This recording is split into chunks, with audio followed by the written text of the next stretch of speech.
Welcome, explorers! We are kicking off a high-speed mission today in this explainer to map out the biological filing system of Earth.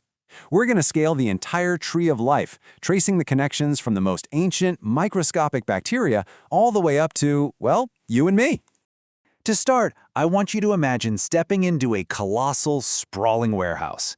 Picture a world with 8.7 million totally unorganized items just scattered everywhere across the floor. How on earth do you find one specific thing? Just predict how chaotic science would be if we couldn't name or organize the estimated 8.7 million species on our planet. It would be a literal nightmare. And it gets even wilder when you realize scientists estimate over 80% of those species are still completely undiscovered, hiding in deep oceans and dense rainforests. To solve this massive problem, think about something much more familiar. Your local grocery store groups products into specific sections and aisles, right? They do that so you don't have to wander aimlessly just to find a carton of milk. Well, scientists use the exact same logic. They use taxonomy, which literally translates to the law of arrangement, to logically group organisms and avoid absolute chaos. All right, let's dive into Mission 1, A Tale of Two Systems. Understanding how we categorize life all starts with a massive historical plot twist. For centuries, going way back to 1753, a scientist named Carolus Linnaeus had us classifying organisms purely by how they looked.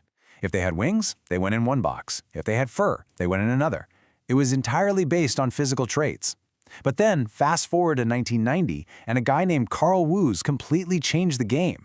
He realized looks can be super deceiving, so he started looking at genetics instead. And here is the plot twist. Woose's game-changing discovery of ribosomal RNA sequencing totally shattered that old physical trait system.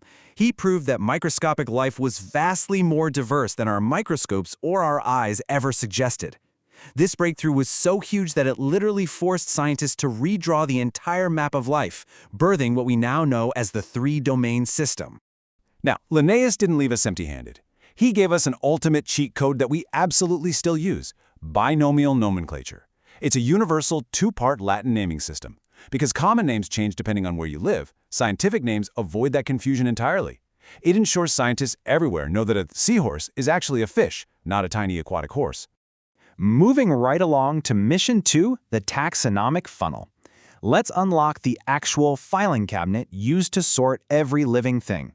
To hack this system and lock it into your brain, you literally just need to remember one vital survival mnemonic. Are you ready? Say it with me. Dear King Philip came over for good soup. I know, it sounds a little silly, but trust me, this is going to save you. That memory trick directly decodes the 8 levels of the taxonomic funnel. Dear is for domain. Then we step down to kingdom, phylum, class, order, family, genus, and finally species.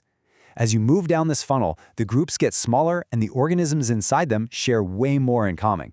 Once you hit the species level at the very bottom, you've narrowed it down to organisms that can actually produce fertile offspring together. Onward to Mission 3, exploring the three domains. Let's zoom all the way back out to the very top of that funnel. Take a look at this phylogenetic tree. It traces our entire evolutionary history, separating all cellular life into 3 massive branches: bacteria, archaea, and eukarya. What's crazy is that all of this traces back to a single rooted ancestor down at the bottom, known as Luca. Let's look a little closer at those 2 microscopic domains, archaea and bacteria. They're both prokaryotes, meaning they don't have a nucleus. But remember Carl Woese? His genetic research proved they're totally different. Archaea are extremophiles. They lack a chemical called peptidoglycan in their cell walls, which lets them thrive in insane environments, like boiling oceanic vents. True bacteria, on the other hand, do contain that peptidoglycan armor, and they live virtually everywhere. Now let's jump over to our own domain, eukarya. This includes organisms with a true membrane-bound nucleus. This domain expands into distinct kingdoms you'll probably recognize, like Animalia and fungi. And fun fact, fungi aren't just mushrooms popping up in your yard. They're incredibly vital decomposers that actually give us life-saving medicines like penicillin. Mission 4, the recipe for humans. Let's put this entire classification system to the test. Let's see how we fit into the biological funnel.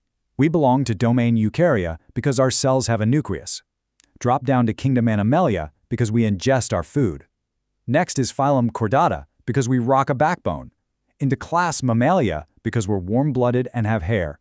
plunging further into order primates, and eventually, we hit our genus and species right at the bottom, Homo sapiens. To narrow us down to our specific order of primates, we have to check off some highly specific traits. We're talking about having a relatively large, complex brain. We've got forward-facing eyes giving us crucial depth perception. Throw in opposable thumbs, flat nails instead of claws, and a super long childhood, giving us plenty of time to learn and socialize. Explorers, it is time for Mission 5, Boss Battle Review. Time for a rapid checkpoint to lock this whole expedition into your memory.